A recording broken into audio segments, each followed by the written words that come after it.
जय हिंद। चलिए आज हम फूल के बारे में पूरा एकदम डिस्क्रिप्टिव समझते हैं।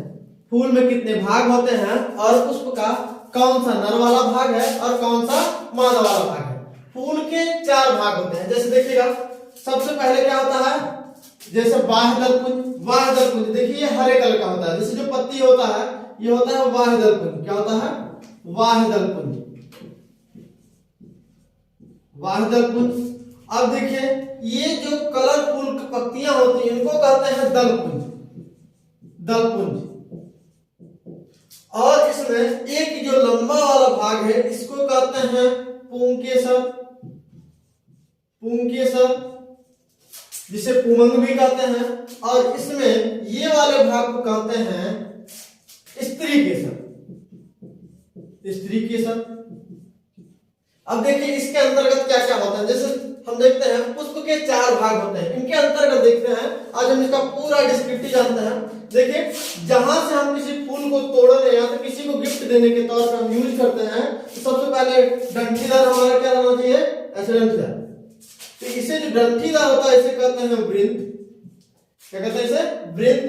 और इस पे एक और होता है, इसको कहते हैं पुष्पासन। ये गोला वाला भाग जिसपे पुष्प आके पूरा आसन हो, पुष्पासन मतलब पुष्प आके जिस पे बैठे उसे कहेंगे पुष्पासन। पुष्पासन। पुष्पासन। अब देखिए जिसपे फूल पूरा बैठता है, अब ध्यान समझिएगा इसका। देखिए पहला वृंत, पुष्पासन। अब पुष्पासन पे जो फूल होता है उसी को पूरे जैसे ढोड़ के रूप में रहे और उसको पूरा ढके रहे, तो इसी से बाह्य दलपुंज से ढका रहता है। और धीरे धीरे जैसे फूल ऐसे खिलता होता जाता है और ये नीचे आता रहता है। अब देखिए बाह्य दलपुंज को हरे से होता है। और दलपुंज जो कीटों या भौरों या तो पक्षियों को आकर्षित करता है उसे कहते हैं दलपुंज। अब ध्यान समझिए, दलपुंज रातों में जो फूलते हैं फूल वो सफेद होते हैं और जो दिन में होते हैं वो रंग बिरंगे। क्योंकि देखिए दिन में कीटों को आकर्षण करना रहता है तो वो कलर के अनुसार करते हैं और रातों में अपने महक के अनुसार।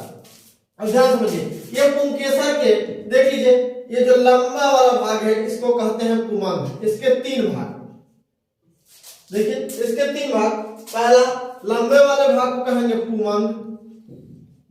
और देखिए इसी पे एक गोला आकार का है, इसको कहते हैं परागकोश।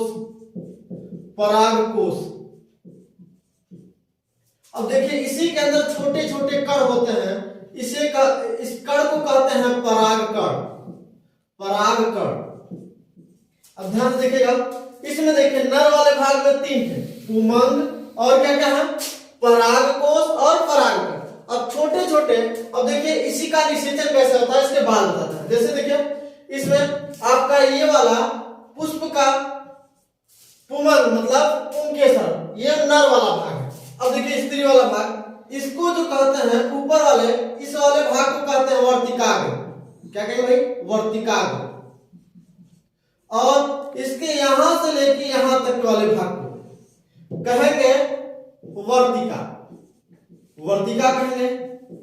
और इसके नीचे जो घुमावदार अंडेनुमा है ऐसे गोलनुमा का, इसको कहते हैं अंडाशय। अंडाशय। अब ध्यान देखिएगा इसमें किस प्रकार के, जैसे मान लीजिए कोई परागकण हो और ये जाके परागकण, अगर ये परागकण निकल के इसी में आ जाए जिससे निषेचन हो जाता है, इसको कहते हैं परागकण का अगर वर्तिकाग्र में आ जाना, इसको कहते हैं निषेचन। अब देखिए निषेचन 2 प्रकार के होते हैं। पहला स्वपरागण।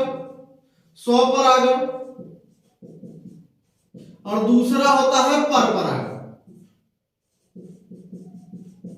स्वपरागण क्या है आप देखते हैं। जैसे देखिए स्वपरागण के अंतर्गत जैसे एक ही पुष्प के नर वाले भाग में से परागकण निकलकर उसी पुष्प के वर्तिकाग्र में आ जाए उसे कहते हैं स्वपरागण।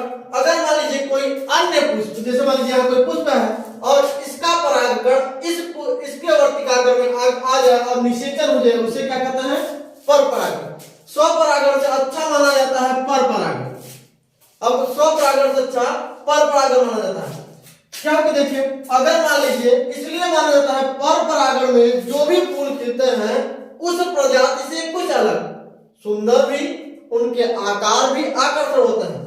अब सिंपल समझिए, जैसे इनका निषेचन स्वयं तो आना हो नहीं सकता, इनका निषेचन ये भंवरों के माध्यम से या तो कीटों के माध्यम से या पक्षियों के माध्यम से, या तो जैसे मान लीजिए हम किसी गार्डन में गए और उसमें फूल लगा हुआ है, ऐसे हम टच करते हुए चले गए, इस हाथ से लगा हुआ परागकण वर्तिकाग्र में चिपक गया।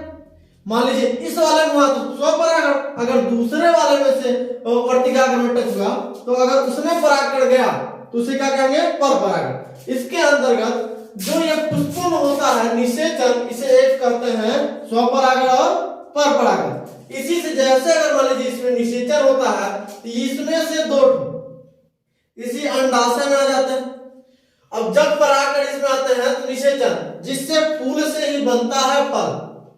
देखते हैं, चलिए देखिए इसका जैसे पहला वाला भाग क्या है, वाह्य दलपुंज, दूसरा दलपुंज, तीसरा पुंकेसर जिसे पुंगन कहते हैं, तीसरा चौथा स्त्री केसर जिसे जायांग कहते हैं। देखिए इसमें सबसे पहले जो लंबा वाला भाग होता है इसके क्या कहते हैं, वृंत, और इसमें जो गोल आकार का इसको कहते हैं पुष्पासन, इससे लगा हुआ कैसे क्या कहते हैं, वाह्य दलपुंज। और जो रंग बिरंगे होते हैं, जो फूल खिलते हैं रंग बिरंगा, जैसे पीला, गुलाबी, लाल, ये सब तो क्या उसे क्या कहते हैं, जिससे कीट आकर्षित दलपुंज। और देखिए इसमें पुंकेसर, ये लंबा वाले भाग को क्या कहते हैं, पूरे को पुंकेसर। इसके अंतर्गत देखिए लंबे वाले भाग को पुमा भी कहते हैं। और इसमें जो गोला आकार जैसे देखिए इसमें है, तो इसमें क्या है, ये वाले भाग को परागकोश, और इसे छोटे छोटे कण को क्या कहते हैं, परागकण। और देखिए स्त्री वाले भाग को क्या कहते हैं, इसमें देखिए स्त्री केसर मतलब मादा वाले भाग को देखिए तीन भाग, पहले इस वाले कहते हैं वर्तिकाग्र, और इतने वाले भाग को कहते हैं वर्तिका, और तथा इस वाले भाग को कहते हैं अंडाशय। इसी के अंतर्गत आपका देखिए पुष्प का ये वाला चैप्टर समाप्त होता है। इसके अंतर्गत अगर कुछ भी और रहेगा निषेचन कहेंगे तो और भी वीडियो अपलोड कर दिए जाएंगे।